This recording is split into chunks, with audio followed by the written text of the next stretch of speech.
Petronorrek Los Empresarios y eta una historia no contada liburua plazaratu du.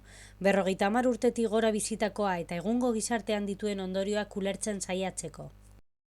Proiektu honek nolabait adierazi behar du eta adierazten du helburu bat.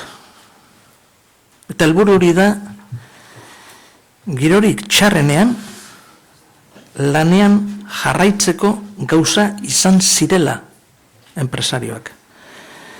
Ezur haragizko enpresarien sakrifizioa ezagutzea eta aitortzea da. Mundu beltz baten kapaz izan ziren aurrea egiten, demagogiari gabe lan egiten, teknologia sartzen eta sare industrialak betetzen. Liburua 11 egileren kontakizunek osatzen dute, Inigo Urkullu lehendakariaren hitzaurrearekin, gure iragan oraintsukoenaren ikuspegi osatu eta gertukoa eskainita.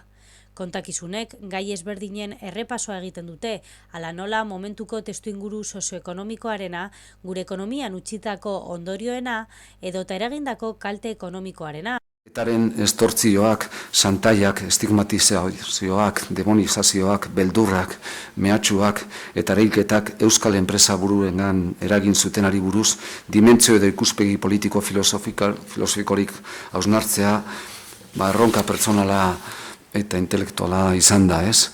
Euskal herritar gisa oroitzapenetik bizikidetza sendotzen laguntzeko asmoarekin. Petronorrek sortu zeneko 50. urtemugaren aritik, lan honen argitalpena bultzatu nahi izan du enpresa munduari egin nahi dion aitortzaren parte gisa, honakoa konprometitua eta ausarta izan baita, eta esfortzuz eta sakrifizioz inola ere doan lortu ez den ongizatea albidetu duelako.